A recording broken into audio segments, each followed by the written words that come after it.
Meditaciones sobre el Tarot. Un viaje hacia el hermetismo cristiano.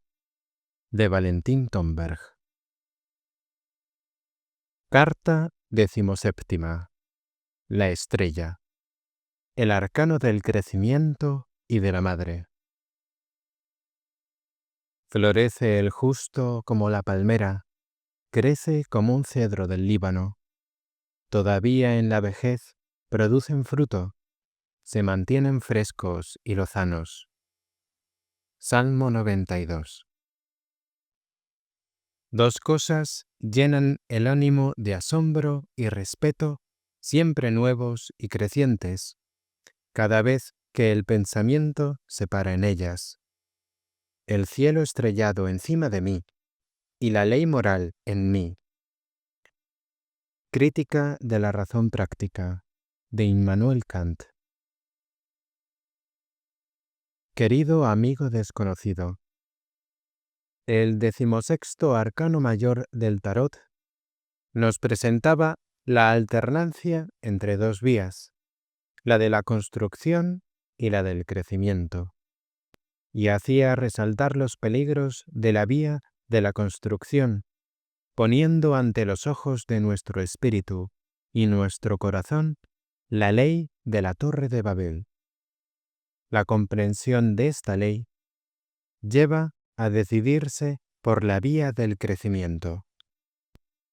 Ahora bien, el 17º arcano mayor del tarot, la estrella, es el arcano del crecimiento, así como el anterior era el de la construcción.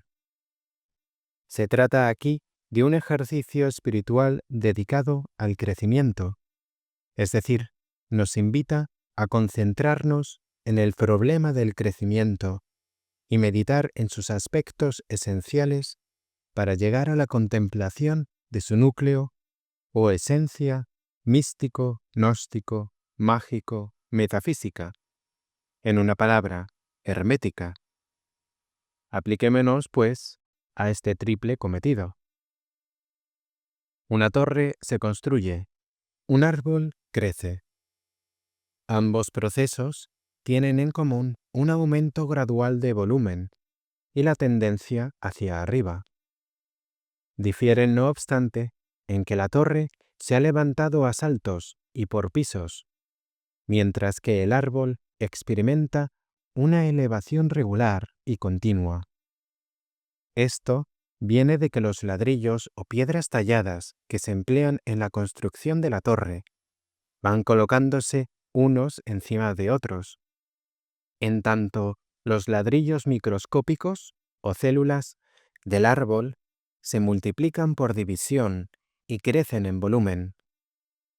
La savia, que sube de las raíces al tronco y las ramas, es la que posibilita el crecimiento del árbol. La torre es y está seca. En cambio, el árbol se halla repleto de jugo en movimiento, de savia, que origina la división y crecimiento de las células, o dicho de otro modo, el proceso de crecimiento. El crecimiento es continuo, mientras que la construcción procede a saltos. Y lo que es cierto de lo artificial y lo natural en el plano físico, lo es también en los planos psíquico y espiritual. Florece el justo como la palmera, y se mantienen frescos y lozanos.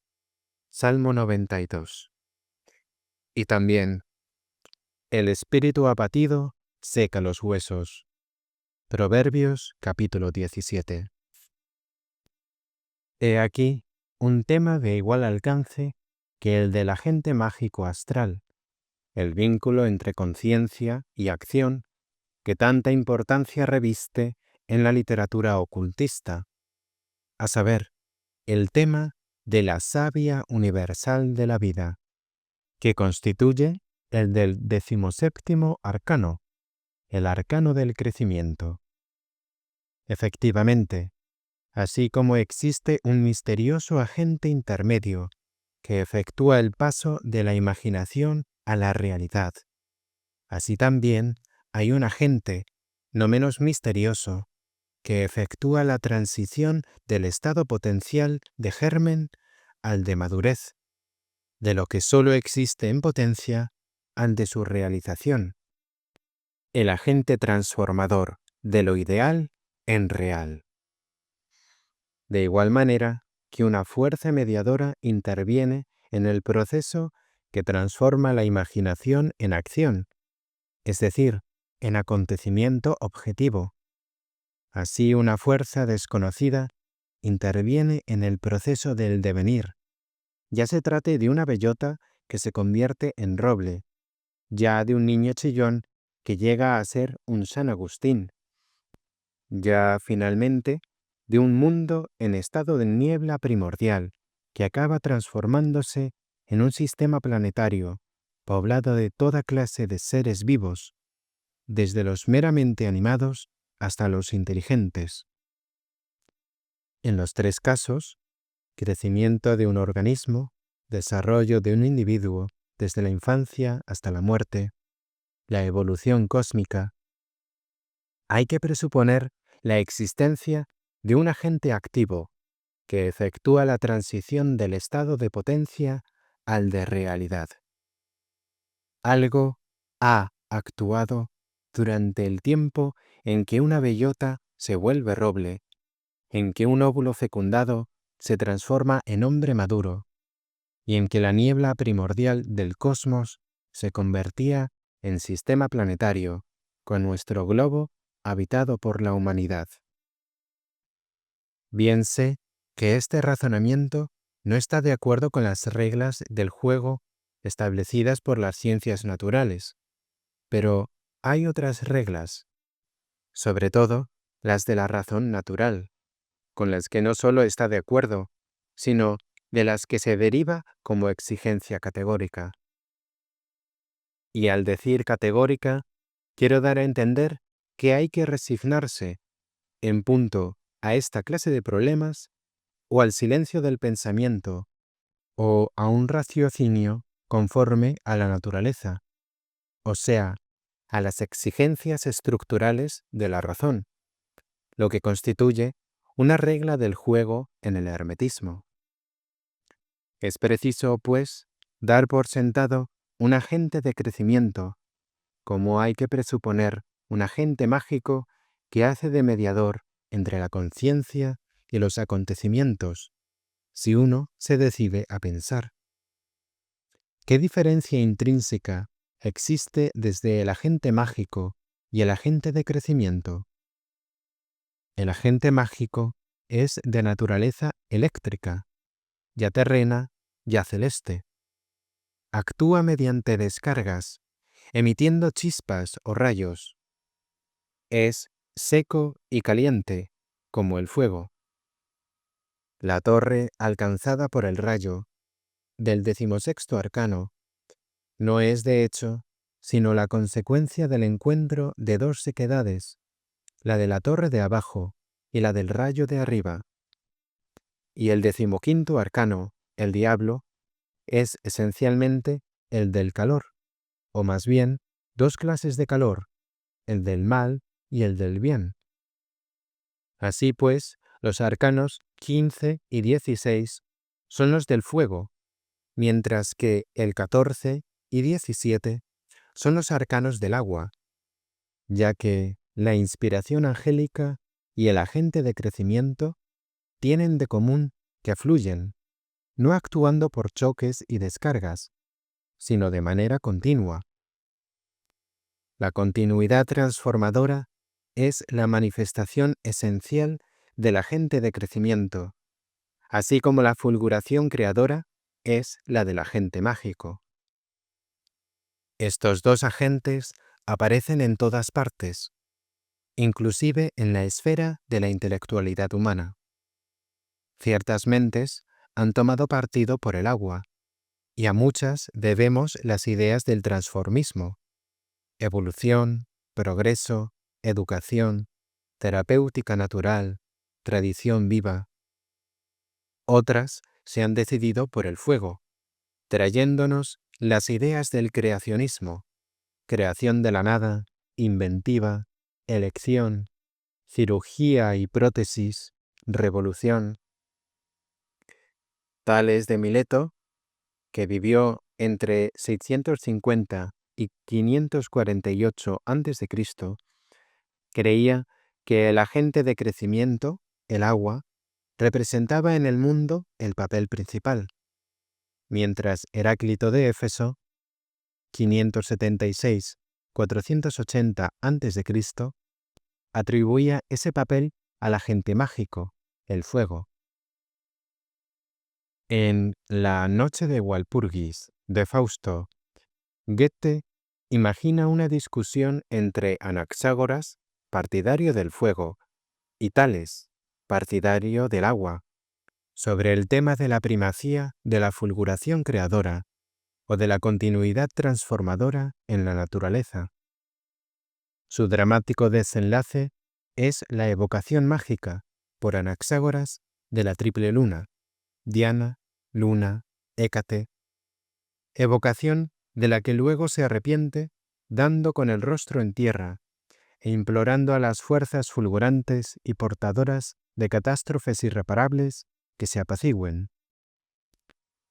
A su vez, Tales invita a Homúnculus a la jubilosa fiesta marítima, la fiesta de las metamorfosis, el baile del transformismo, y exclama: «Todo proviene del agua, todo se conserva por el agua.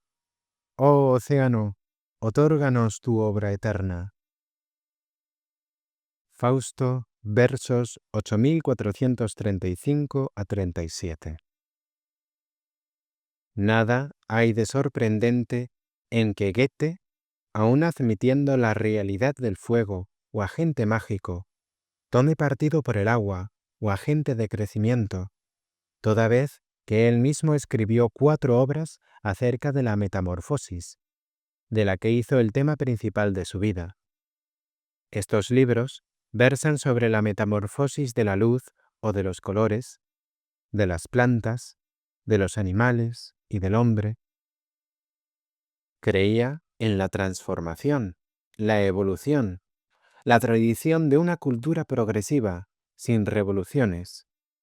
En suma, valoraba todo lo que fluye, lo que crece constantemente, sin choques ni saltos. Era partidario del principio de continuidad. El principio de continuidad fue puesto de relieve en el campo intelectual, de manera particularmente impresionante y fecunda, por el filósofo alemán Leibniz, quien, dicho sea de paso, escribió más en francés y latín que en alemán.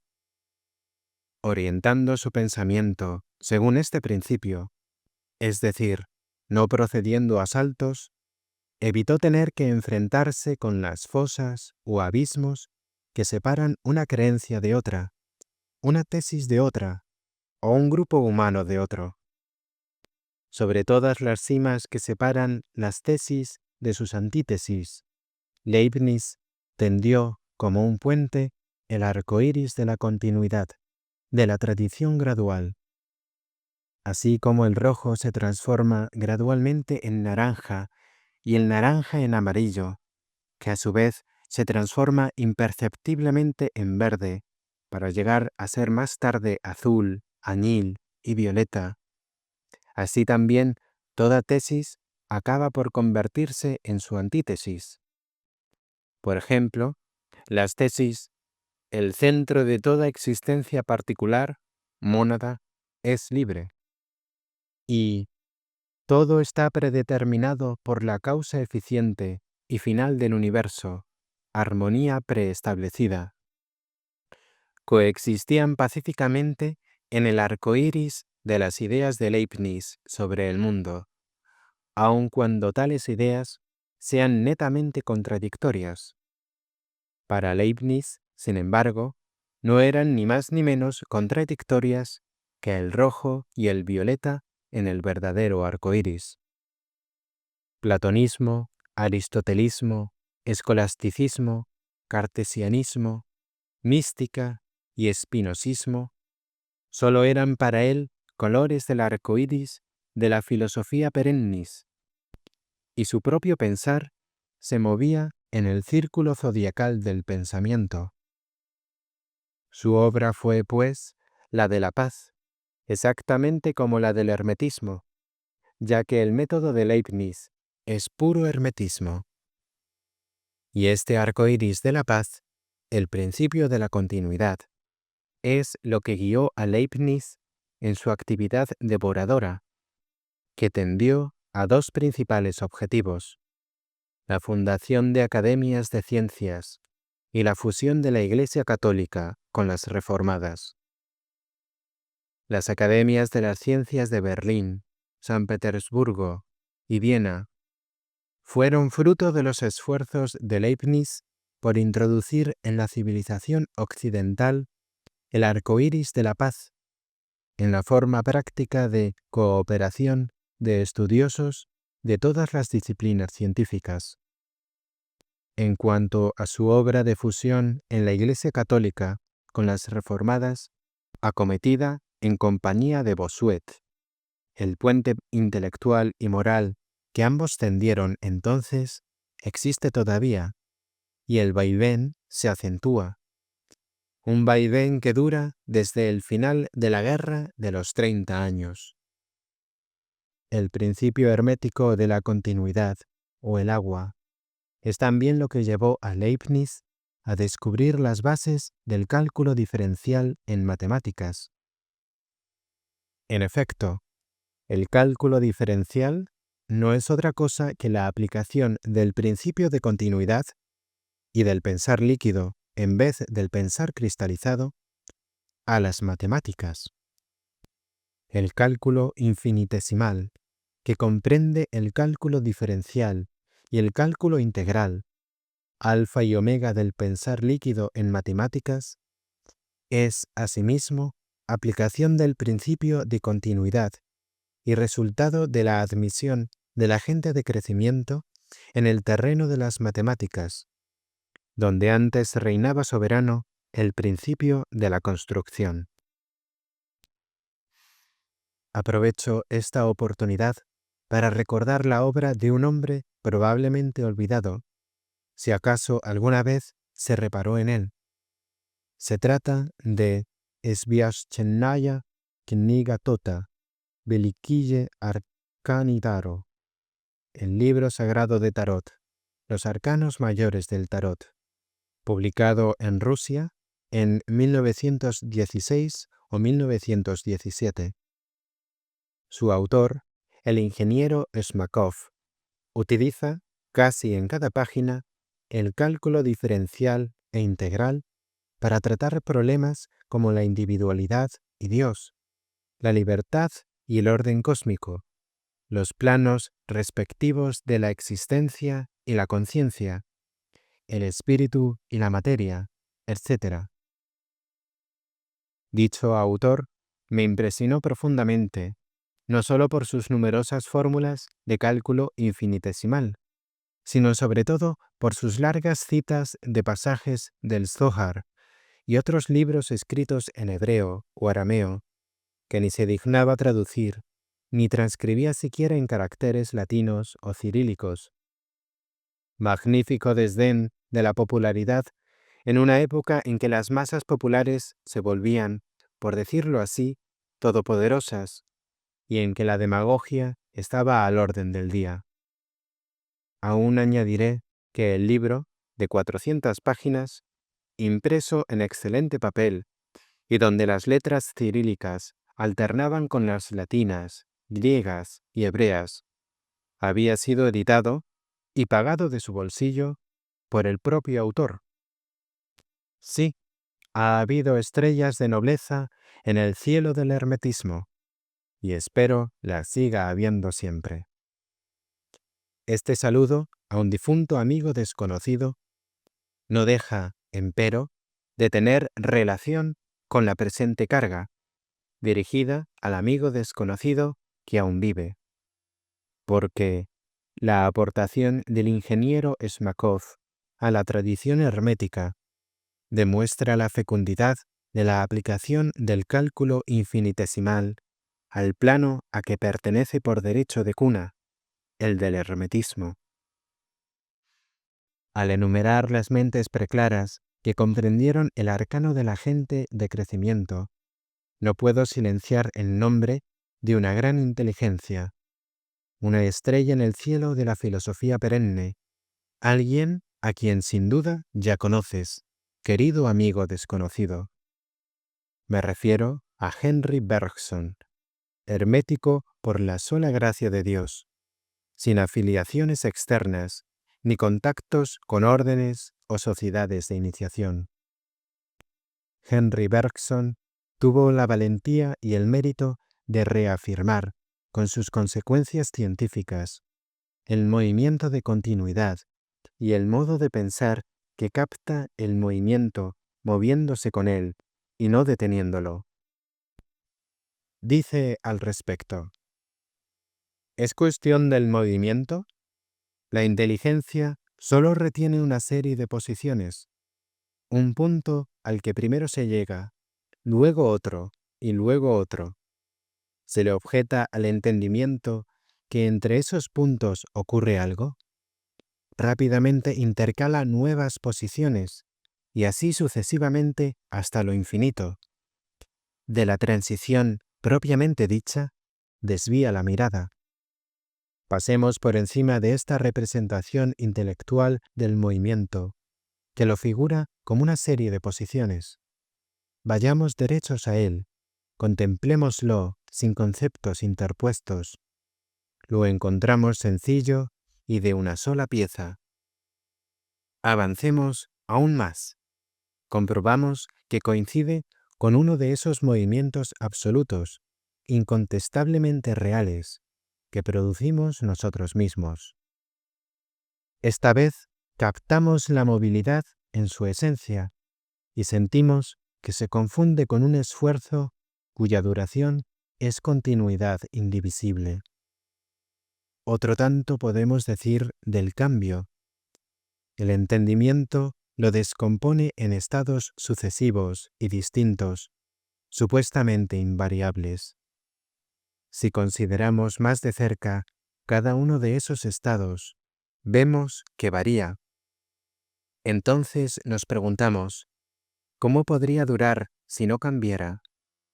Enseguida el entendimiento lo sustituye por una serie de estados más cortos, que se descompondrán a su vez si es menester, y así sucesivamente hasta lo infinito. ¿Cómo no ver, sin embargo, que la esencia de la duración es fluir, y que lo estable yuxtapuesto a lo estable no podrá nunca originar nada que dure? Lo real no son los estados, simples instantáneas captadas por nosotros, repitámoslo, a lo largo del cambio. Es, al contrario, el flujo, la continuidad de la transición, el cambio mismo. No hay aquí más que un empuje ininterrumpido de cambio, de un cambio siempre coherente consigo mismo, en una duración que se prolonga sin fin. Pensamiento y movimiento, de Henry Bergson, 1934.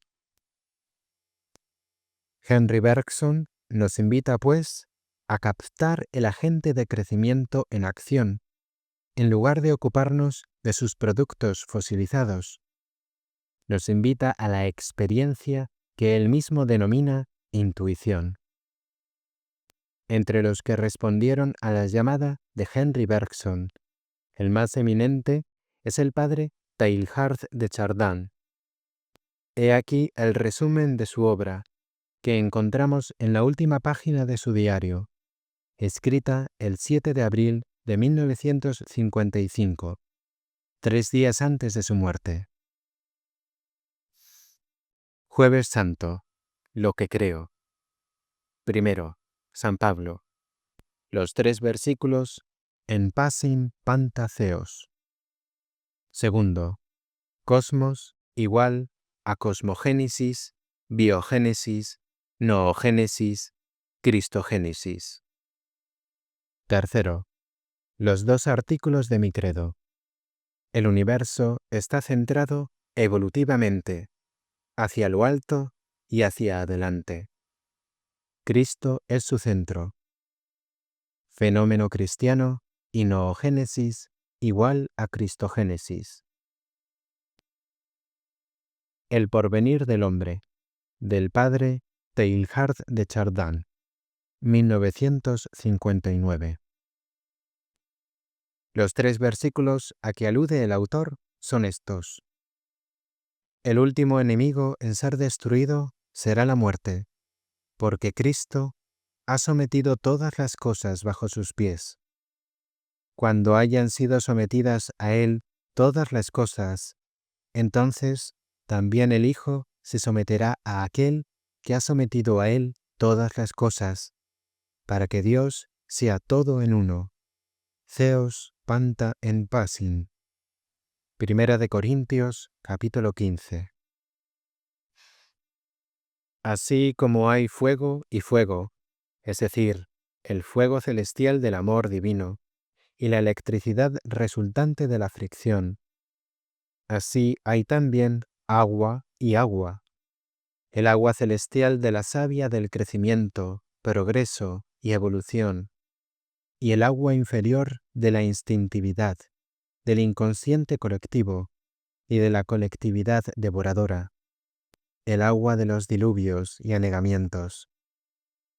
La mujer, representada en la lámina del 17º arcano, derrama las aguas de 2 vasijas, sostenidas respectivamente en sus manos izquierda y derecha.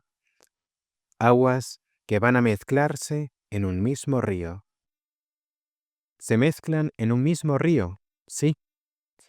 Tal es la tragedia de la vida humana, de la historia de la humanidad y de la evolución cósmica.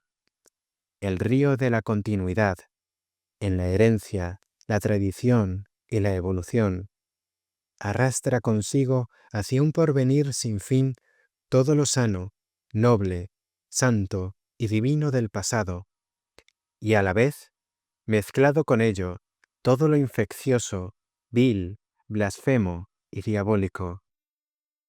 Lo que Paul Verlaine dice del Sena en su Nocturne parisien. Y tú sigues fluyendo, Sena, y así reptando, arrastras por París tu cuerpo de vieja serpiente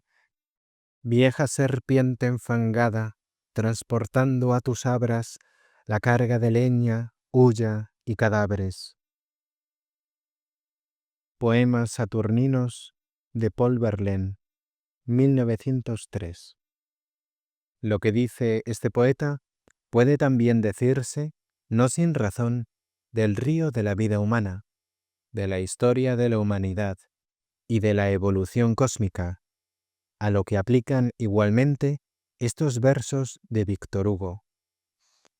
Cual río de alma común, desde el albo pilón hasta la tosca runa, desde el brahman hasta el flamen romano, del hierofante al druida, una especie de Dios fluido corre por las venas del género humano.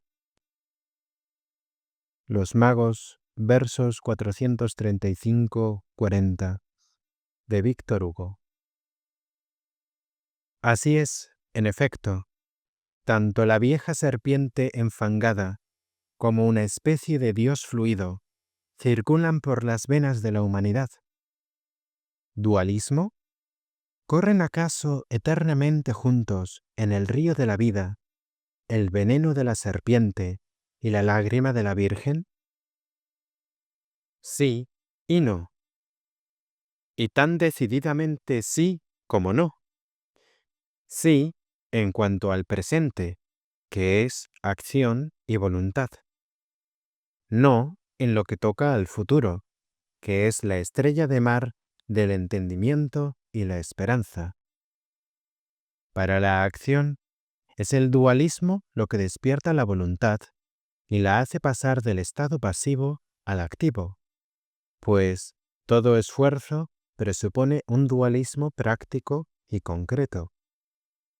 En la historia de la humanidad, los grandes maestros del dualismo, como Zoroastro, Buda y Manes, No pretendían explicar el mundo por el dogma de la dualidad cósmica, Zoroastro, psicológica, Buda, o psicocósmica, Manes, sino despertar la voluntad dormida al esfuerzo que se manifiesta en la capacidad de decir sí y no.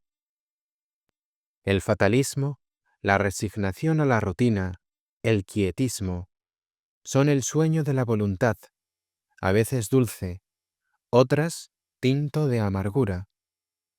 Esos grandes maestros del dualismo incitaban la voluntad a despertarse, a liberarse del peso de la somnolencia, a armarse de valor y audacia para ejercer su derecho de nacimiento, el derecho a la elección, a poder decir sí y no. El gran Zoroastro quería caballeros que combatieran, bajo la enseña de la luz, contra las tinieblas. La de los idólatras turanios, las de los demonios de la impureza e ignorancia, las del espíritu de Ahriman o de Satán. Quería hombres que supiesen decir sí a la luz y aprendiesen, por tanto, a decir no a las tinieblas. El gran Buda anhelaba despertar la voluntad para que dijera no a la inmensa rutina de los deseos que hacen girar la rueda de los nacimientos. Frente al mecanismo automático psíquico, quería ascetas que supieran decir sí a la libre creatividad del espíritu. El gran Manes, que enseñaba la síntesis de las doctrinas de Zoroastro y Buda en el cristianismo, se afanaba, fuese buena o mala la alianza lograda, por movilizar la buena voluntad de toda la humanidad, pagana, budista y cristiana, en un esfuerzo concertado y universal, para decir sí al espíritu eterno y no a lo efímero de la materia. El fin que perseguían los grandes maestros del dualismo era práctico, relacionado con la esfera del sí y el no. Y nosotros, por cuanto aspiramos a un fin práctico terrestre, psíquico o espiritual, no podemos aceptar, tal y como es, el río de la vida humana, de la historia de la humanidad y de la evolución cósmica, dejándonos arrastrar por él. Estamos obligados a distinguir en sus aguas entre la vieja serpiente enfangada y una especie de Dios fluido, y a decir sí y no, con todas las consecuencias prácticas que esto entraña.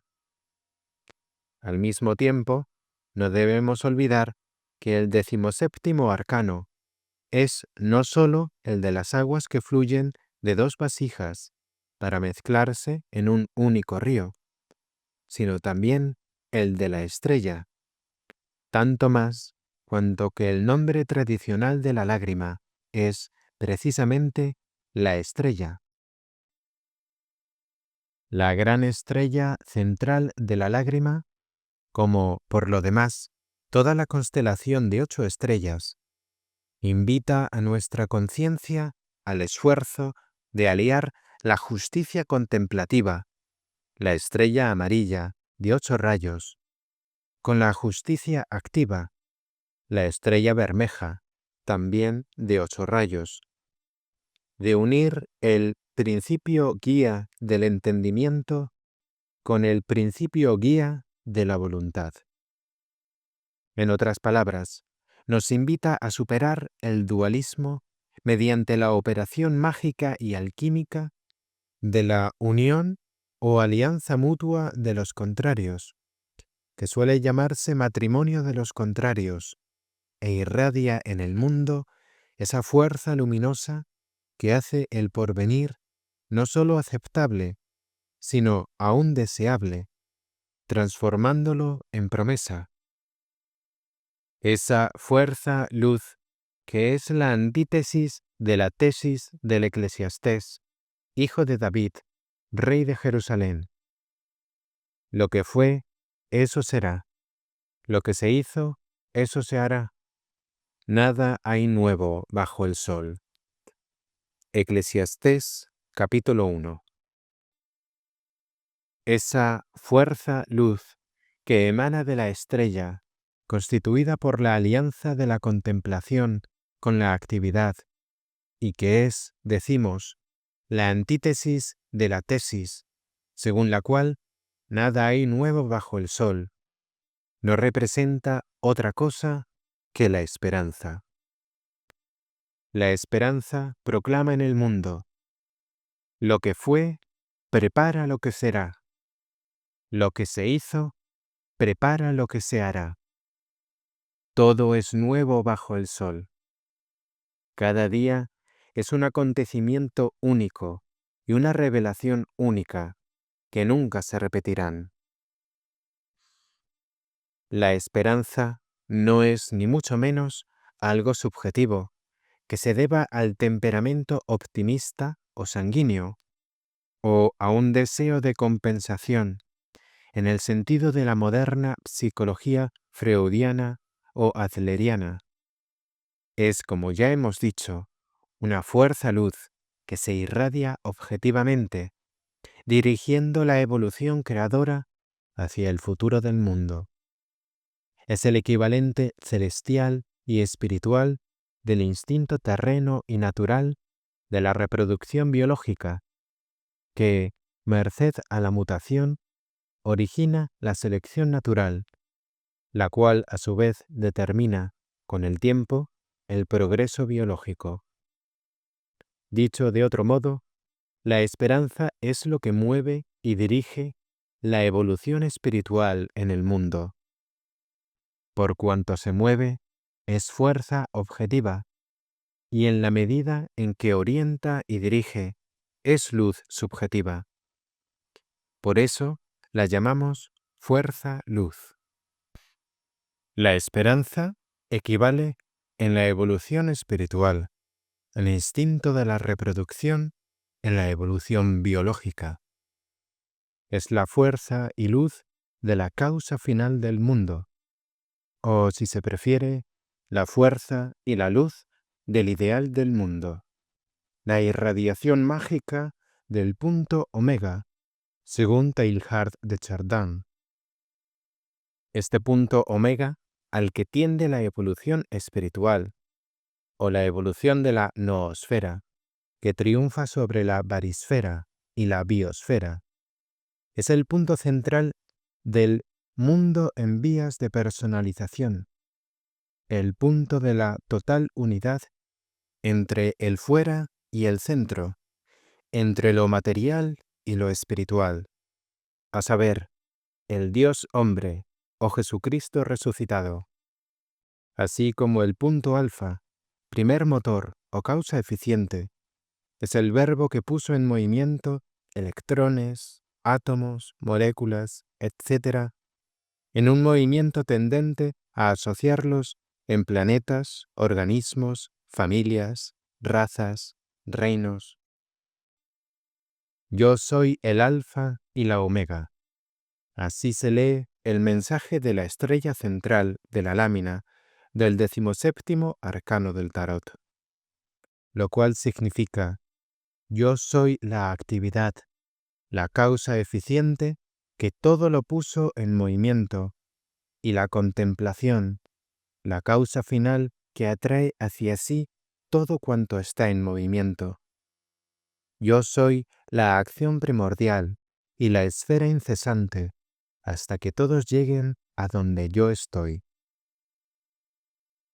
He ahí por qué decimos no al dualismo visto a la luz del futuro, y por qué le decimos sí cuando lo contemplamos con los ojos del presente. La esperanza, fruto del matrimonio de los contrarios, nos prohíbe el dualismo y nos invita no solo a creer en la unidad final de los mismos, sino también a trabajar por realizarla. Tal es el sentido y meta del ejercicio espiritual que constituye el 17º arcano del tarot. Porque, hemos de repetirlo, los arcanos mayores del tarot son ejercicios espirituales, y sólo su práctica puede enseñarnos el arcano, lo que hay que saber para poder hacer descubrimientos de cada arcano. Ahora bien, el ejercicio espiritual del 17º arcano consiste en el esfuerzo de ver juntamente, contemplar, la esencia del crecimiento biológico y del crecimiento espiritual, el agente del crecimiento y la esperanza, a fin de hallar, o más bien reencontrar, su analogía, su parentesco intrínseco y, por último, su identidad fundamental. Se trata, en efecto, de captar la esencia del agua que fluye tanto en el oscuro proceso del crecimiento, multiplicación y continuidad de la reproducción del orden biológico, como en la claridad de las serenas alturas de la esperanza.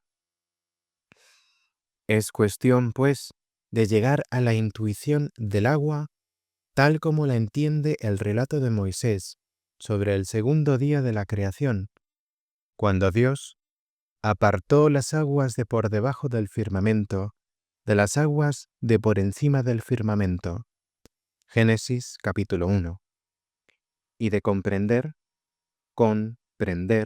captar juntamente, que la luz que transita por encima de la conciencia y la fuerza instintiva de crecimiento que pasa por debajo de la conciencia son, en el fondo, una misma cosa, un mismo impulso, separado para que actúe de dos modos diferentes.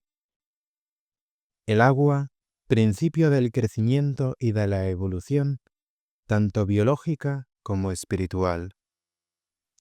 Es preciso llegar a la percepción intuitiva, es decir, inmediata y dotada de la certidumbre de la evidencia, de que el principio de la savia líquida, portador del agente de crecimiento, y a su vez el principio de esperanza, creencia en la transformabilidad de las cosas y en su transformación con arreglo a sus prototipos divinos, portador de la evolución espiritual, que ambos principios son uno, el principio del agua, aun cuando el primero actúe a partir de la esfera inferior a la conciencia y el segundo a partir de la esfera superior a ella.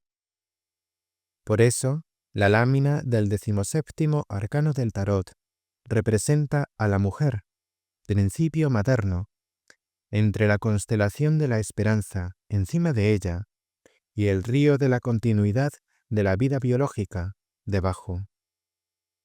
Toda madre, en efecto, profesa una doble fe. La fe de la esperanza celeste, el porvenir será más glorioso que el presente, y la fe de la continuidad terrestre, el río de las sucesivas generaciones sigue adelante, en la dirección señalada por la esperanza de lo alto. Toda madre sabe, como madre, que en lo profundo del río de las generaciones actúa el mágico impulso primordial de la causa eficiente, alfa, del mundo, y que la causa final, omega, no dejará de dirigir ese río y de atraerlo hacia sí.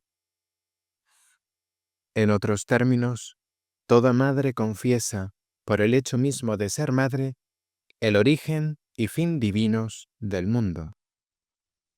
Si así no fuera, se negaría a alumbrar hijos destinados a caer víctimas del absurdo. Por esta razón, podemos también dar al 17º arcano los nombres de Arcano de la Madre o Arcano de Eva, puesto que en él se halla activamente presente la intuición simultánea de la esperanza celestial y de la magia primordial de la bendición del Creador. Sed fecundos y multiplicaos, henchid la tierra y sometedla. Génesis capítulo 1. Los antiguos sacaban su esperanza, tanto para la vida como para la muerte, de los misterios de la madre. Pienso de modo particular en los misterios de Eleusis, pero también en otros muchos, por ejemplo, los de Isis, en Egipto. Sin embargo, la esencia de todos los misterios de la madre se encuentra expresada en la epístola a los romanos del apóstol Pablo. Pues la ansiosa espera de la creación desea vivamente la revelación de los hijos de Dios. La creación, en efecto, fue sometida a la vanidad, no espontáneamente, sino por aquel que la sometió, en la esperanza de ser liberada de la servidumbre de la corrupción, para participar en la gloriosa libertad de los hijos de Dios. Porque sabemos que la creación entera gime hasta el presente y sufre dolores de parto. Romanos capítulo 8. Ahí tenemos el alma no sólo de todos los antiguos misterios de la madre, sino aún de todas las doctrinas modernas de la evolución biológica y espiritual. Pues el evolucionismo moderno no es, al fin y al cabo, más que el renacimiento, en forma científica, de los antiguos misterios de la madre, los misterios de la esperanza y de los dolores de parto. Los misterios del Padre contenían el qué, la salvación por el Hijo. Los misterios de la Madre contienen el cómo, la evolución biológica y espiritual. Las ciencias naturales están orientadas al cómo del mundo y por ello fomentan actualmente el renacimiento de los antiguos misterios de la Madre, el conocimiento de la evolución. La religión cristiana, en cambio, se orienta en primer lugar a los misterios del Padre, esto es, a la salvación por el Hijo. A Teilhard de Chardin, ese hermético de nuestro tiempo, por la gracia de Dios, debemos la síntesis, o al menos una vía hacia la síntesis, del qué y el cómo del mundo, de religión y ciencia, lo cual constituye la tarea y misión del hermetismo. En adelante, todos podemos contemplar la serpiente de la evolución clavada en la cruz de la providencia divina, y al Hijo de Dios clavado en la cruz de la evolución de la serpiente. Y todos podemos también extraer de ahí nuestra esperanza para la vida y la muerte. Evolución y salvación, sendas verdades de la ciencia y la religión, no son ya contradictorias. Entrambas llevan juntas el mensaje de la esperanza. No olvidemos, empero, que esta síntesis de hoy ha tenido su historia y es fruto, también ella, de muchos dolores de parto. Nació tras una larga serie de esfuerzos continuos, de siglo en siglo. El esfuerzo de un Heráclito, filósofo del perpetuo cambio de la materia, el de los gnósticos, que hicieron resonar en la historia humana el drama de la caída y retorno de Sofía a Camot, el de un Agustín, padre de la filosofía de la historia, quien reveló la doble corriente de la ciudad terrena y la ciudad de Dios en la historia de la humanidad. El de los pensadores herméticos con inclinación a la alquimia, quienes incansablemente afirmaron y reafirmaron el principio de la transformabilidad de lo vil en lo noble. El de un Martínez de Pasquali, que escribió un tratado sobre la reintegración de los seres. El de un Fabre d'Olivet, autor de una historia filosófica del género humano, donde muestra la operación dinámica del triángulo fatalidad, libertad, providencia en la historia de la humanidad. El de una señorita Blavatsky, que añadió y contrapuso a la evolución materialista de Charles Darwin una visión vertiginosa de la evolución espiritual del universo. El de un Rudolf Steiner, que llamó la atención sobre el centro gravitatorio de la evolución cósmico-espiritual, Jesucristo, acercándose así al punto omega de Teilhard de Chardin. Todas estas tentativas contribuyeron, visible o invisiblemente, a la síntesis actual. Todas ellas viven, juntas, en la síntesis contemporánea entre evolución y salvación, resultando de un secular empeño colectivo. Sí, de la fusión de opiniones brota la verdad, pues la síntesis no es debida al choque de opiniones, sino a la unión de éstas como elementos constitutivos del arco iris de la paz. La síntesis de las verdades, salvación y evolución es, efectivamente, un arco iris donde resplandecen las esencias inmortales de los esfuerzos del pasado, purificados de sus envolturas temporales y accidentales.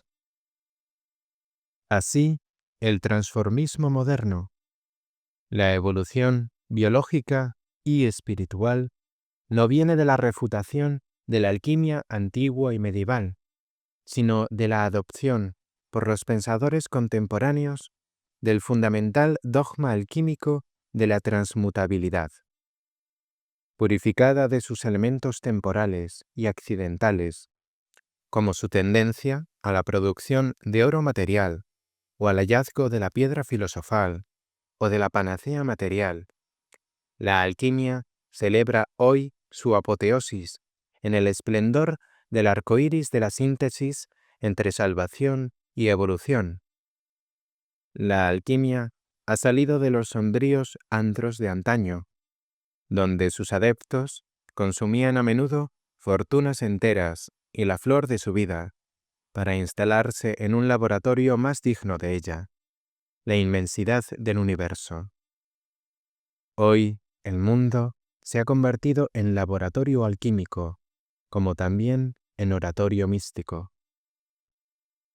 ¿Es pérdida o ganancia para la alquimia el hecho de que haya dejado de ser una ocupación secreta, con frecuencia de carácter maníaco y sectario, transformándose en idea reina de la humanidad? Y que, de arte misterioso de la transmutación de los metales, fabricación de la piedra filosofal y preparación de la panacea, haya pasado a ser luz de la esperanza universal, de la síntesis entre la salvación de las almas y la evolución cósmica. La respuesta es obvia. En la época actual, somos testigos del triunfo de la alquimia, triunfo inaudito que supera las esperanzas más temerarias del pasado. Lo que es cierto de la alquimia, lo es también de la filosofía agustiniana de la historia. La cruz de la ciudad terrena y de la ciudad de Dios, que San Agustín veía sobre todo en la historia de Israel y del Imperio Romano, se ha transformado hoy, conservando su esencia inmortal, en la cruz de la salvación y la evolución, de la religión y la ciencia, en la cruz, en última instancia, del ora et labora, ora y trabaja, de la gracia y el esfuerzo. La visión agustiniana vive, pues, también en el arco iris de la síntesis moderna entre salvación y evolución. Y lo que vale para la alquimia y San Agustín, vale igualmente para todas las demás aportaciones antiguas, medievales y modernas a la síntesis de la salvación y evolución. La obra de todos cuantos enseñaron una vía de perfeccionamiento individual o colectivo, ya mística y espiritual, de purificación, iluminación y unión, ya histórica y social, de progreso de la civilización, justicia social y costumbres, ya biológica, de evolución desde el plano de los elementos químicos hasta el de los organismos vivos, y de estos al de los seres dotados de reflexión y habla. Resplandece ahora en el arco iris de la síntesis entre salvación y evolución, el arco iris de la esperanza de la humanidad. Este arco iris es la tradición en flor, la tradición viva, llegada al punto en que empieza a echar brotes. No olvidemos tampoco las palabras del poeta. Él es quien, pese a las espinas, la envidia y la irrisión, pasa encorvado por nuestras ruinas, recogiendo la tradición. De la tradición fecunda sale cuanto en el mundo abunda, cuanto el cielo es capaz de bendecir. Toda idea, humana o divina, que hunde en el pasado su raíz, tiene por ramaje el porvenir. Los rayos y las sombras. Función de poeta, de Víctor Hugo. No es posible prescindir de la poesía si se tiene algún apego a la tradición. La Biblia entera respira poesía, épica, lírica, dramática. Y lo mismo el Zohar. Las principales obras de San Juan de la Cruz son comentarios a los escasos poemas que escribió. Un soplo poético vibra también en la totalidad de la obra de Pierre Teilhard de Chardin, y sus críticos ven en esto una reprobable flaqueza desde los ángulos científico, filosófico y teológico. Mas se equivocan, pues la poesía es impulso, y éste da alas a la imaginación. Y sin la imaginación alada, dirigida y controlada por las estrictas leyes de la coherencia intrínseca y de la conformidad con los hechos, ningún progreso es concebible. No se puede prescindir de la poesía porque la imaginación necesita de impulso.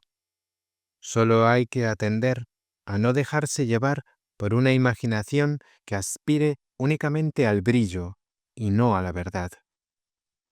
En cuanto a la imaginación prendada de la verdad, es decir, que no ama y busca sino lo coherente y conforme con los hechos, es lo que llamamos genio o fecundidad en todos los campos del esfuerzo humano.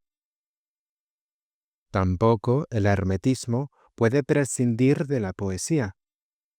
La Tábula Esmaragdina de Hermes Trismegisto no es otra cosa que poesía sublime.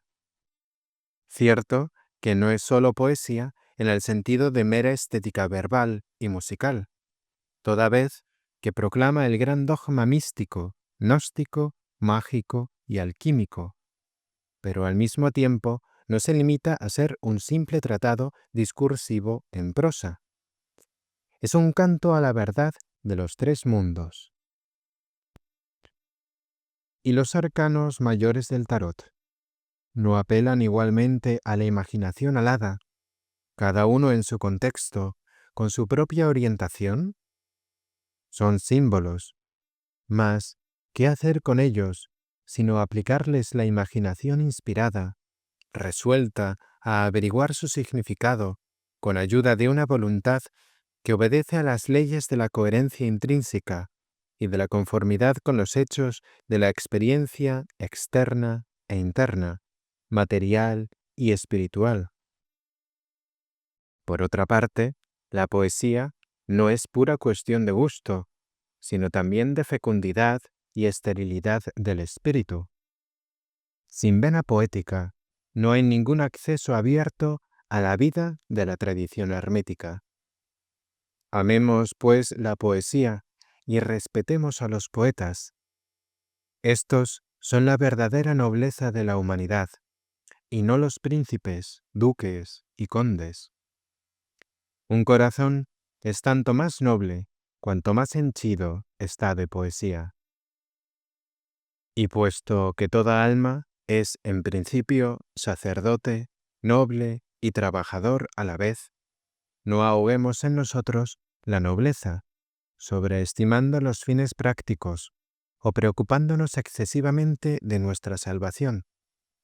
Al contrario, ennoblezcamos nuestro trabajo y nuestra religión, dejando que sople en ellos el estro poético. Esto no adulterará en modo alguno las funciones de sacerdote y trabajador. Los profetas de Israel eran grandes poetas, y el cántico de San Pablo a la caridad es una insuperable obra poética.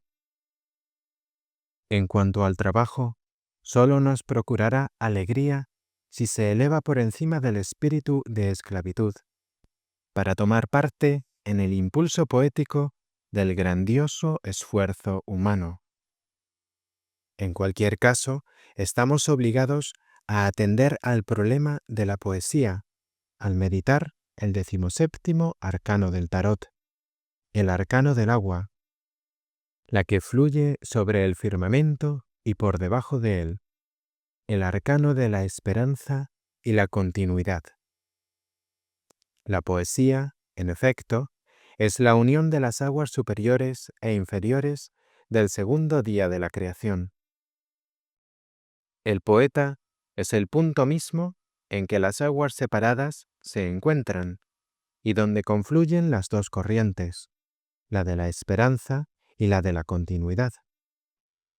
Cuando convergen la circulación de la sangre humana, que lleva consigo la continuidad, y la irradiación de la esperanza, que es la sangre del mundo espiritual y de todas las jerarquías celestiales, mezclándose y comenzando a vibrar al unísono, entonces tiene lugar la experiencia poética. La inspiración poética es la unión de la sangre de arriba, la esperanza, con la sangre de abajo, la continuidad. Por ello, hay que estar encarnado, esto es, sentir el impulso de la cálida sangre terrestre, para poder crear obras poéticas, y no sólo de alcance subjetivo, setrams, sino también objetivo, mantras. Hay que sumergirse, encarnarse en la sangre caliente humana y elevarse sobre ella, uniéndose con la sangre luminosa del cielo, con la esperanza, para que puedan surgir obras como los Salmos de David, por ejemplo. Los Salmos de David no nacieron en el cielo, sino en la tierra, y una vez nacidos, han llegado a ser el arsenal de los mantras mágicos, no solo en la tierra, sino igualmente en el cielo. Porque los mantras o fórmulas mágicas de los salmos se utilizan como tales tanto entre los seres de sangre caliente, los hombres, como entre los seres de sangre luminosa, los entes de las jerarquías celestiales. Los mantras, fórmulas de alcance mágico en los tres mundos, nacen del matrimonio entre el calor y la luz, la sangre terrena, portadora de la continuidad, y la sangre celestial, portadora de la esperanza. Por otro lado, toda palabra humana puede volverse mágica si es sincera hasta el punto de comprometer la sangre, y si, a la vez, está tan llena de fe que es capaz de poner en movimiento las aguas luminosas de la esperanza en lo alto. Al fuerte grito dado por Jesucristo en la cruz, en el momento de entregar su espíritu, siguió el temblor de tierra. En esto, el velo del santuario se rasgó en dos, de arriba abajo. Tembló la tierra, y las rocas se hendieron, se abrieron los sepulcros. Mateo capítulo 27. ¿Por qué? Porque ese grito contenía la magia de un encuentro supremo, el de la última gota de sangre humana derramada con el inmenso océano de la esperanza del mundo. De lo dicho, se deduce que las fórmulas mágicas no se inventen, como tampoco se inventa la auténtica poesía, sino que nacen de la sangre y la luz. Por eso, en la magia sagrada se utilizan generalmente fórmulas tradicionales, no porque sean antiguas, sino por haber nacido de la manera que hemos indicado y haberse revelado mágicas. Bien lo sabía, por ejemplo, Martínez de Pasquali, cuyo ritual de conjuros mágicos consta exclusivamente de fórmulas tradicionales, sacadas sobre todo de los salmos. Y ello no fue porque él fuera católico practicante, sino con miras a la eficacia de la magia que enseñaba y practicaba. La magia sagrada difiere de la magia arbitraria o personal en varios puntos. Además de las diferencias ya mencionadas en la carta tercera, hemos de hacer notar que la magia sagrada se sirve del agente de crecimiento, mientras la magia arbitraria trabaja mayormente con el agente mágico de naturaleza eléctrica. A ambos agentes se refiere el siguiente pasaje del Sermón de la Montaña. Habéis oído también que se dijo a los antepasados: no perjurarás, sino que cumplirás al Señor tus juramentos. Pues yo os digo que no juréis en modo alguno, ni por el cielo, porque es el trono de Dios, ni por la tierra, porque es el escabel de sus pies, ni por Jerusalén, porque es la ciudad del gran Rey. Ni tampoco jures por tu cabeza, porque ni uno solo de tus cabellos puedes hacerlo blanco o negro. Sea vuestro lenguaje sí, sí, no, no, que lo que pasa de aquí viene del maligno. Mateo, capítulo 5. Jurar, en efecto, comprende toda la categoría de actos mágicos destinados a reforzar mágicamente la simple promesa y la simple decisión de la voluntad humana dentro de los límites de su competencia, es decir, del sí, sí, no, no. El deseo de traspasar esos límites, invocando para ello las fuerzas exteriores al círculo estricto de la competencia de la voluntad, a fin de que hagan a ésta más poderosa y le presten un mecanismo dinámico que la sirva, equivale necesariamente a recurrir a las fuerzas eléctricas de la serpiente, del maligno. Jurar es, pues, el acto típico que representa la esfera completa de la magia arbitraria o personal. Se trata en él de conferir mayor poder a la voluntad personal, merced al concurso de fuerzas de naturaleza eléctrica, fulgurantes y que actúan por descargas, que proceden del exterior de la voluntad y le son sometidas. Ahora bien, según el pasaje citado, la realidad se sustrae a la voluntad arbitraria del hombre. El cielo y la tierra son de Dios. Jerusalén ha sido asignada a otra individualidad, el gran Rey. Y la cabeza, el propio cuerpo, está reservada al agente de crecimiento y, por tanto, queda fuera de la competencia de la arbitrariedad humana, porque ni uno solo de tus cabellos puedes hacerlo blanco o negro. Cielo, tierra, Jerusalén y cabeza quedan, pues, al margen no solo de la arbitrariedad humana, sino también de la serpiente, la fuerza eléctrica surgida de la fricción y el conflicto. No es el agente mágico el que domina la realidad, el cielo, la tierra, Jerusalén y la cabeza, sino otro agente que solo sirve a Dios y al gran Rey, es decir, los servidores de Dios. Este otro agente, sustraído al albedrío humano, al de la serpiente, es el que hemos designado por el nombre de agente de crecimiento, el de la magia sagrada, o divina. Henos aquí en pleno problema de la diferencia entre fenómenos mágicos y milagros, entre lo que realiza la magia personal o arbitraria y lo que lleva a cabo la magia sagrada o divina. Aun cuando hayamos tratado ya de este problema en el contexto del tercer arcano mayor del tarot, la emperatriz, se nos presenta de nuevo, bajo un aspecto particular, en el 17º arcano. En la meditación del tercer arcano considerábamos el problema de la magia personal y de la magia divina con relación al autor, fuente de iniciativa, de la operación mágica en ambos casos. Ahora, en cambio, se trata del agente, o sea, del medio activo de esa operación.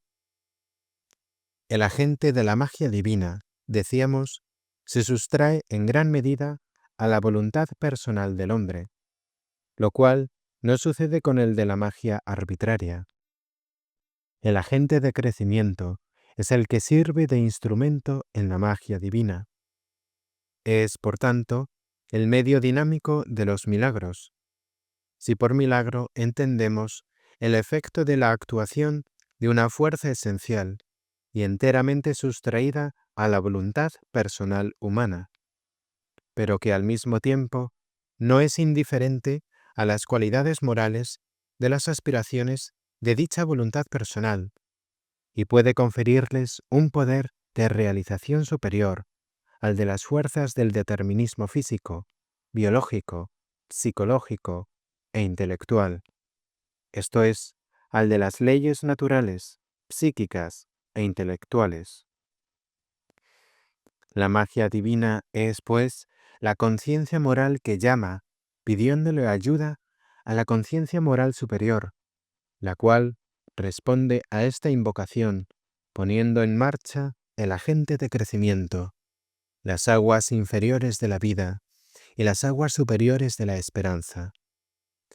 Y donde quiera que la esperanza y la continuidad actúen juntas en respuesta a la evocación moral de la voluntad humana, tiene lugar un milagro.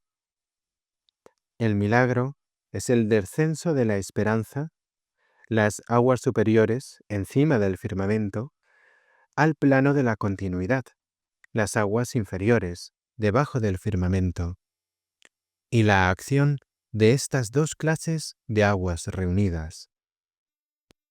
Ni la ciencia, ni la magia personal o arbitraria hacen milagros.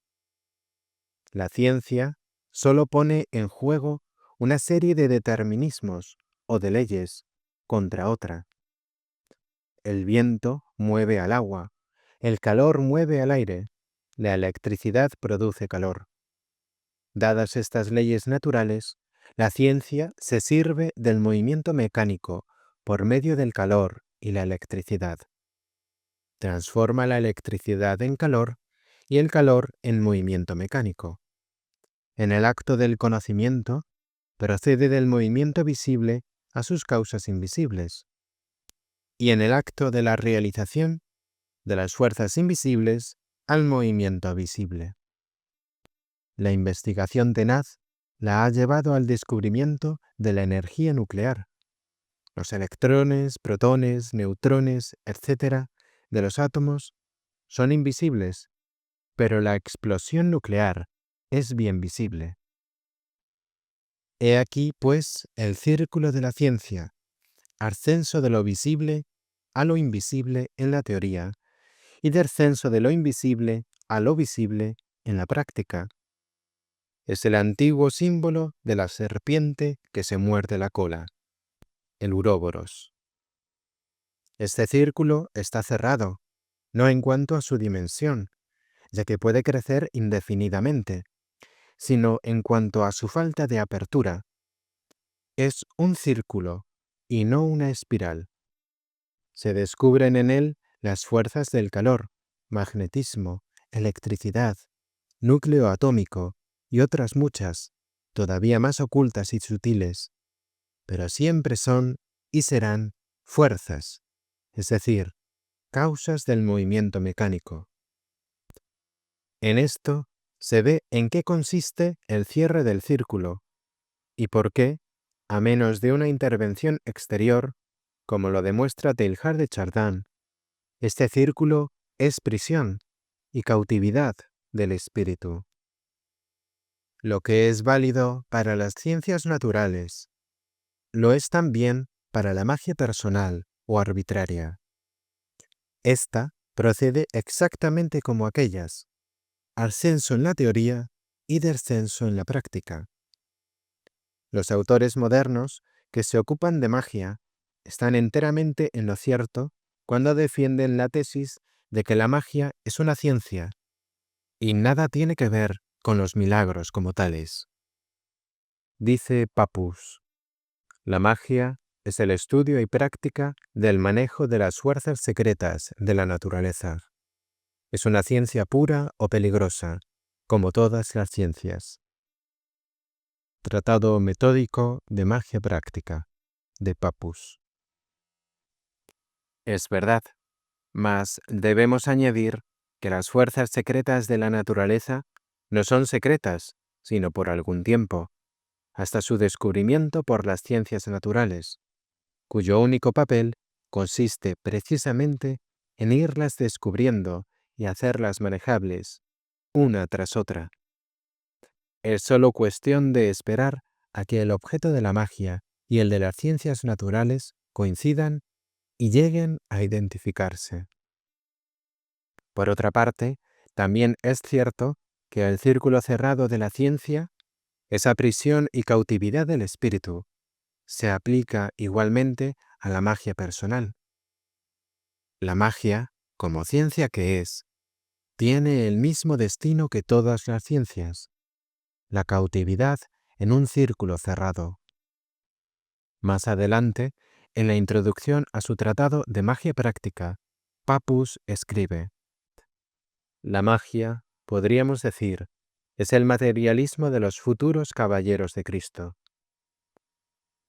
Admite, pues, el hecho de la cautividad de la magia en el círculo cerrado de un solo aspecto del mundo, aspecto que designa por el nombre de materialismo, y expresa la esperanza de que eventualmente una intervención exterior a ese círculo cerrado transforme a los futuros magos en caballeros de Cristo. En otras palabras, de que futuros Teilhard de Chardin hagan por la magia lo que ya han hecho por la ciencia, abrir el círculo cerrado y convertirlo en espiral. Si Louis-Claude de Saint-Martin abandonó el grupo de discípulos de Martínez de Pasquali que practicaban la magia ceremonial y renunció a esta magia, sin por ello negar su eficacia realizadora, para abrazar la mística y la gnosis de Jacob Boehme, lo hizo porque sintió que la magia ceremonial es un círculo cerrado y porque él aspiraba a la ilimitada perfección cualitativa, es decir, a Dios. En efecto, aunque la magia ceremonial de Martínez de Pasquali hubiera logrado el fin supremo de sus invocaciones, aunque hubiera llegado a realizar el pase mágico productor de la aparición del propio Jesucristo resucitado, solo habría dado lugar a una aparición fenoménica, y no a la revelación de la esencia de Cristo, inmediata y cierta, en el interior del alma humana. El círculo de esta clase de magia, por sublime que sea su fin, está cerrado, ya que, en sus apariciones, siempre se tratará de meros pases. Saint-Martin, no obstante, tenía hambre y sed de la unión intuitiva de alma con alma, de espíritu con espíritu, y ninguna otra cosa inferior a esto podía satisfacerle. Dice: hay hombres condenados al tiempo, los hay también condenados o llamados a la eternidad. Conozco a alguno de esta última categoría, y así, cuando los que están condenados al tiempo pretendían juzgar su eternidad y gobernarla con el cetro del tiempo. Ya podemos imaginar cómo los trataba. De Mi retrato histórico y filosófico, 1789-1803, de Louis Claude de Saint-Martin. Condenado o llamado a la eternidad, Saint-Martin no podía contentarse con nada efímero, incluido todo pase ejecutado por los medios de la magia ceremonial. Por ello, se orientó a la mística gnóstica, o gnosis mística, de un Jacob Boehme. En el mes de Brumario, año 9, noviembre de 1800, publiqué mi traducción de Aurora de Jacob Boehme. Releyéndola más tarde con toda paz, sentí que esta obra sería bendecida por Dios y los hombres, a excepción del torbellino de mariposas de este mundo, que nada verán en ella y la convertirán en blanco de sus críticas y sarcasmos. Cita del mismo libro. Notemos su valoración global de la obra de Jacob Boehme, contenida en las palabras «sería bendecida por Dios y los hombres». Más adelante escribe: «Habría yo sufrido y penado demasiado tiempo si Dios me hubiera dado antes a conocer las cosas que me enseña hoy, gracias a los frutos que me nacen de las fecundas bases de mi amigo Boehme. Por ello, esos magníficos dones se han hecho esperar tanto». Los magníficos dones de que habla Saint-Martin no son fenómenos mágicos, sino revelaciones de la intuición e inspiración en la vida interior. El cielo abierto es la vía de la espiral en la infinidad que se abre. La espiral es el arcano del crecimiento, tanto espiritual como biológico. Una planta crece según el movimiento de la espiral. Una idea, un problema, crece también en espiral.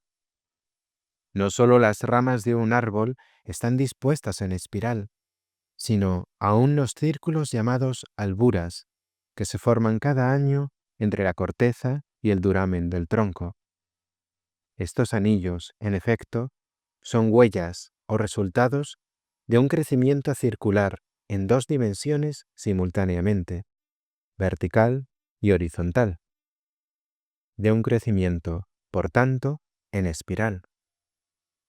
Tocante a las ideas y problemas, crecen en la conciencia humana de modo análogo al de las alburas del árbol, en amplitud y altura, tomando círculos concéntricos cada vez que regresan a la conciencia, tras haberse alejado de ella. Así, en 1919-1920, me ocupé por primera vez de los arcanos mayores del tarot, atendiendo a los 4 aspectos del nombre divino, Yod, He, Vav, He. Estos se me presentaban entonces como una unidad que abarcaba la naturaleza, el hombre y el cielo, o, si se prefiere, la alquimia, el hermetismo ético y la astrología, unidos en la teurgia.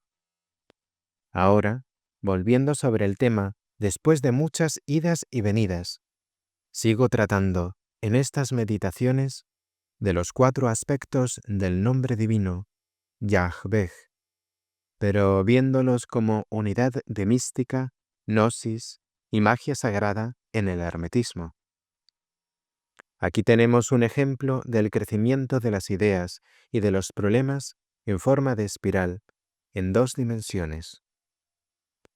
Podría también servirnos de ejemplo la historia de la preparación de la venida de Cristo. El Evangelio según San Mateo hace de la misma una especie de genealogía de Jesucristo, compendiándola luego en una sola frase. Así que el total de las generaciones son, desde Abraham hasta David, 14 generaciones. Desde David hasta la deportación a Babilonia, 14 generaciones. Desde la deportación a Babilonia hasta Cristo, 14 generaciones. Mateo capítulo 1. He ahí la espiral de la historia de la preparación de la venida de Cristo. Espiral de 3 círculos o vueltas, cada una de 14 generaciones. En la primera vuelta de la espiral está la triple huella de los patriarcas, Abraham, Isaac y Jacob. La huella de lo alto que corresponde al sacramento del bautismo en el nombre del Padre, del Hijo y del Espíritu Santo. Esta triple impronta posibilitó la revelación y la alianza del monte Sinai e hizo que la ley llegara a ser alma de una personalidad humana, la de David.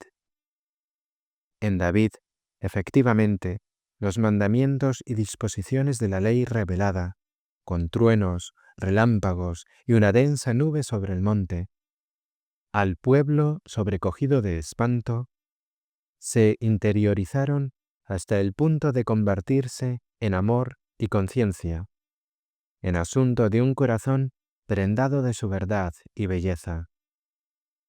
La ley se hizo alma en David, y por eso también sus transgresiones dieron lugar al nacimiento en el alma de una nueva fuerza, la penitencia interna. La primera vuelta de la espiral, las 14 generaciones desde Abraham hasta David, corresponde, pues, al proceso de interiorización que se da desde el sacramento del bautismo, los 3 patriarcas, pasando por el sacramento de la confirmación, la alianza en el desierto del Sinaí, hasta el sacramento de la penitencia. La segunda vuelta de la espiral, las 14 generaciones desde David hasta la deportación a Babilonia, es la escuela de David, la escuela de la penitencia interior que conduce hasta su meta exterior, la expiación o deportación a Babilonia. Y la tercera vuelta de la espiral, las 14 generaciones desde la deportación a Babilonia hasta Cristo, corresponde a lo que espiritualmente tiene lugar entre el último acto del sacramento de la penitencia, la absolución, y el sacramento de la Sagrada Comunión o Eucaristía, el de la presencia y recepción de Cristo. Juan Bautista preparaba el camino del Señor y enderezaba sus sendas, repitiendo, resumida, la historia entera de la preparación de la venida de Cristo, es decir, la vía de la penitencia, que era su bautismo en agua. Porque el hijo de David era hijo de la penitencia por parte de padre, José, e hijo de la inocencia por parte de madre, María. Jesucristo no hubiera podido venir en ningún otro medio que el de la inocencia virginal y la inocencia recobrada por la penitencia. Juan Bautista es, pues, quien ejecuta en la historia del mundo el acto de transición de la penitencia a la comunión. Él fue quien llevó de la mano al primer penitente del mundo antiguo para conducirlo hasta el altar de la gracia del mundo nuevo. El Evangelio según San Juan describe aquel trascendental momento de una manera que no puede ser más lapidaria. Al día siguiente, Juan se encontraba de nuevo allí con 2 de sus discípulos. Fijándose en Jesús que pasaba, dice: «He ahí el Cordero de Dios». Los 2 discípulos le oyeron hablar así y siguieron a Jesús. Jesús se volvió y al ver que le seguían, les dice: «¿Qué buscáis?». Ellos le respondieron: «Rabí», que quiere decir maestro, «¿dónde vives?». Les respondió: «Venid y lo veréis». Fueron, pues, vieron dónde vivía y se quedaron con él aquel día. Era más o menos la hora 10. Juan capítulo 1. Así, Juan Bautista transmitió el fruto de un mundo apenas acabado a otro mundo a punto de comenzar.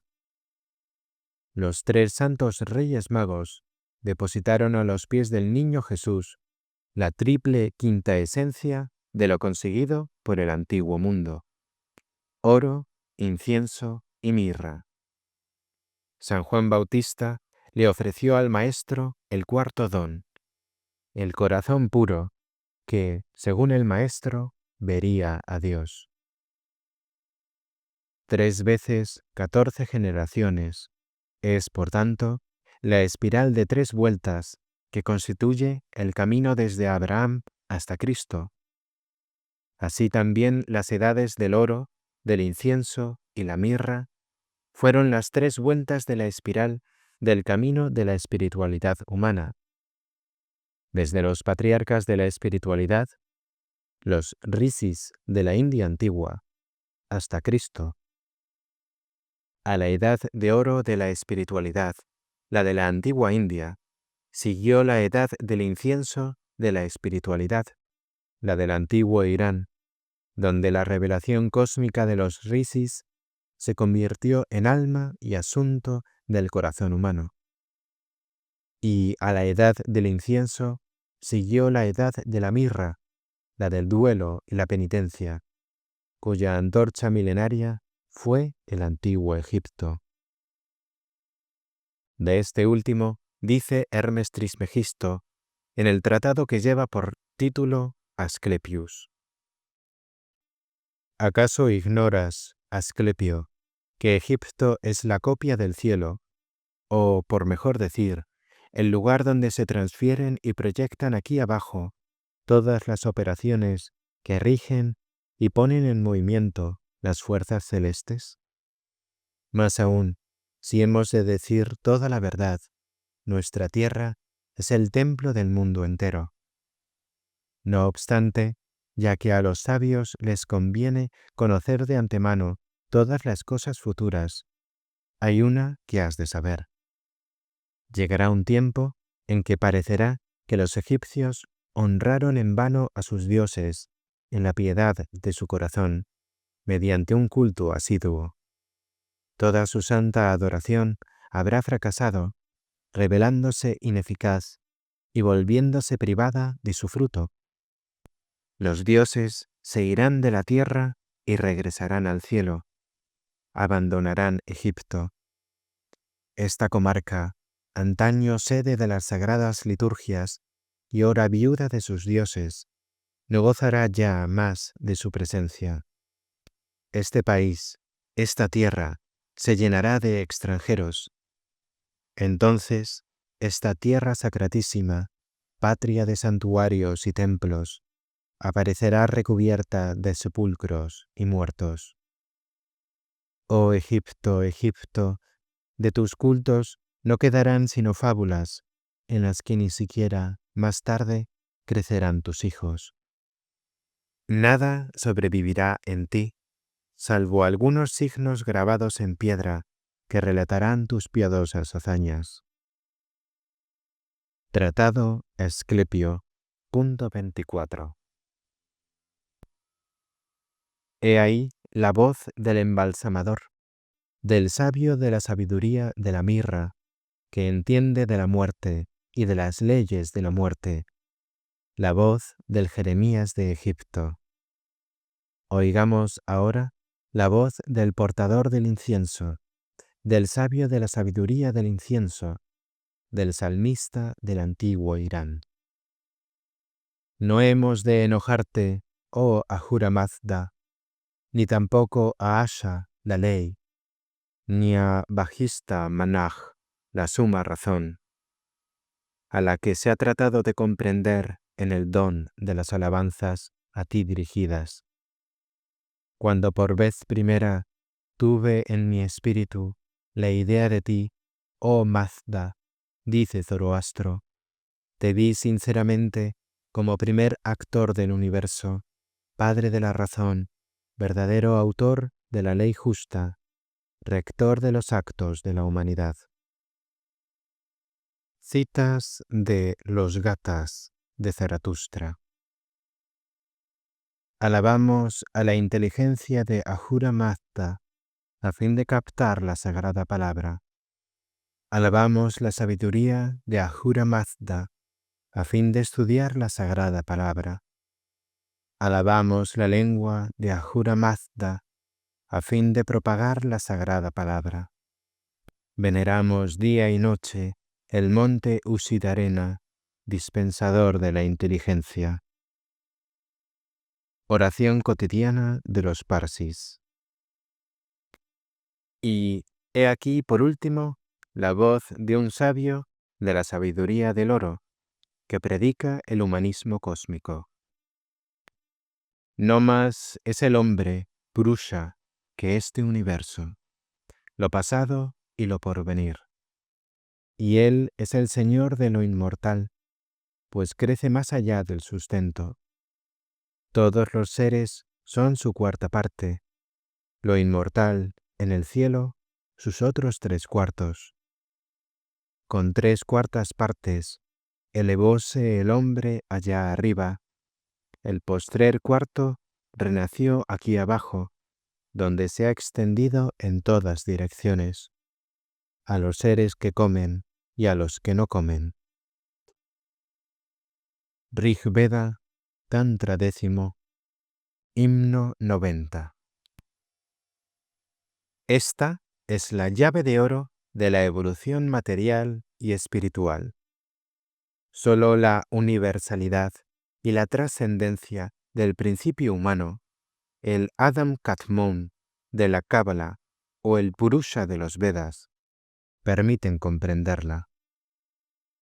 La espiral de 3 vueltas de las 3 veces 14 generaciones de Israel y la espiral de 3 vueltas del oro, incienso y mirra en la historia general de la humanidad contribuyen, así, la preparación de la venida de Cristo.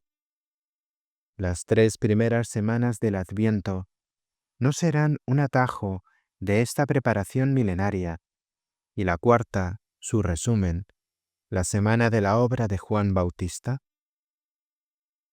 En todo caso, es la ley de la espiral la que aquí nos ocupa, puesto que la espiral caracteriza la actividad del agente de crecimiento, tema del 17º arcano mayor del tarot, cuya lámina nos muestra la relación existente entre lo estelar, lo femenino, lo líquido y lo que crece. Hay estrellas en el cielo, una mujer desnuda que vierte el agua de 2 vasijas, 2 arbustos que crecen. El agua hace crecer los 2 arbustos en el suelo desértico. La mujer vierte el agua, y de las estrellas emana la luminosidad que se transforma en líquido por medio de la mujer.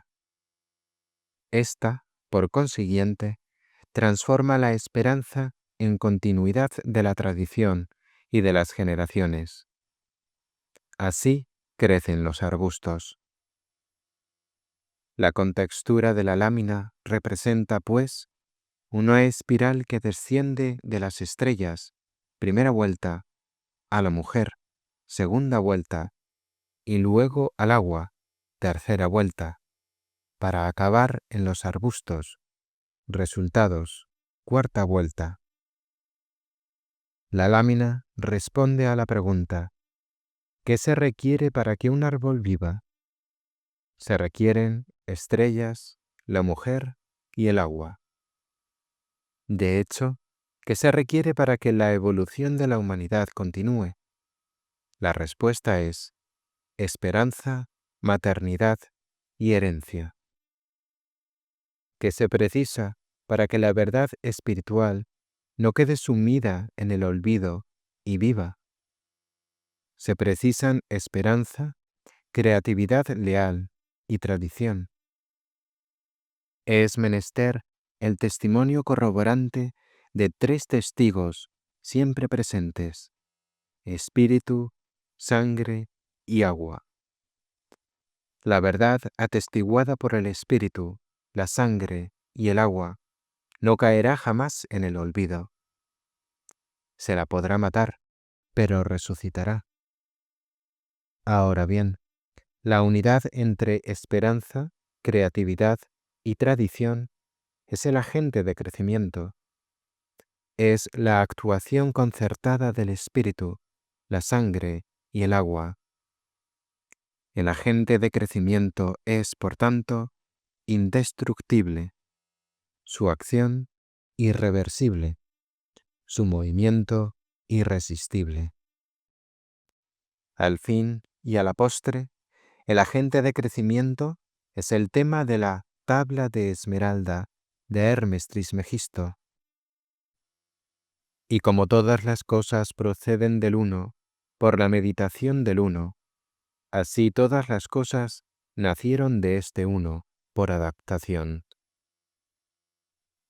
Esto significa, como el Uno es el creador de la esencia de todas las cosas, así hay también un agente único que adapta la existencia de todas las cosas a su esencia, el principio de adaptación de lo nacido a su prototipo creado, o sea, el agente de crecimiento, el principio de la evolución.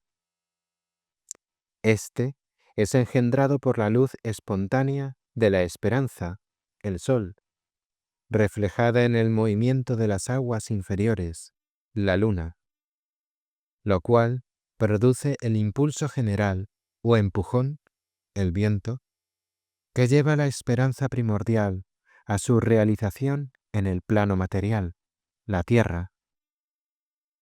Esta, finalmente, le brinda los elementos constructivos, lo alimenta. Su padre es el sol, su madre la luna. El viento lo llevó en su seno, la tierra lo alimentó. La luz espontánea de arriba, la luz reflejada abajo, el impulso o empujón evolutivo resultante y que utiliza para realizarse elementos materiales. Todo esto constituye el análisis completo del proceso interno de la evolución y crecimiento. Se trata de un agente que adapta sin descanso la existencia a la esencia. El agente de crecimiento que la tabla de Esmeralda designa por la voz Celema, Celema del mundo entero. Aquí está el Padre de todo Celema del mundo entero. Intacta queda su fuerza, una vez vuelta a la tierra. La palabra griega, célemos, significa en lenguaje poético, voluntario, espontáneo. Y las palabras tocelema y getegélesis les da el Nuevo Testamento el sentido de el deseo y la voluntad. El autor de la tabla de Esmeralda quiere, pues, explicar la naturaleza del impulso volitivo y cuasi espontáneo del mundo en transformación, o como hoy decimos, en evolución. Pretende exponernos el origen y los factores constitutivos del agente de transformación en el transformismo, del agente básico en el proceso activo de la evolución. Este agente es descrito en el Tratado Hermético 16 como sigue. La luz aprisionada en el mundo y que baña con su resplandor la entera bóveda del agua, la tierra y el aire, luz con la que el sol vivifica y pone en movimiento, mediante nacimientos y metamorfosis, a los seres vivos que subsisten en estas partes del mundo, reestructurándolos y transformándolos unos en otros a modo de una espiral helicóstropon. Esta transformación de unos en otros, que obra un continuo intercambio de género a género, gene, genon, y de especie a especie, eide, eidon, actúa. Corpus Hermeticum, Tratado 16, de Asclepio al Rey Amón. Definiciones. A modo de una espiral, entre el cielo y la tierra. Pues si se separa el celema, el deseo inmanente a lo íntimo de la materia, de su envoltura material, sube de la tierra al cielo y de nuevo desciende a la tierra, recibiendo la fuerza de lo superior e inferior, a la manera de una espiral que sube y baja. Ya ves, querido amigo desconocido, que el transformismo, la doctrina de la evolución descubierta de nuevo por la ciencia del siglo XIX, no sólo era un hecho conocido por el hermetismo de la época helenística, sino también el tema de una profunda filosofía acerca del agente evolutivo, que obra un continuo intercambio de género a género y de especie a especie, transformándolos a modo de una espiral. El heliocentrismo se conocía igualmente en aquella época, al menos 15 siglos antes de volverse a descubrir, como se desprende del mismo tratado hermético que citábamos. El Sol está expuesto en medio del mundo y lleva el mundo como una corona, y, cual buena auriga, mantiene en equilibrio el carro del mundo, habiéndoselo atado a sí mismo para que no se precipite en desordenada carrera. Fin de la cita.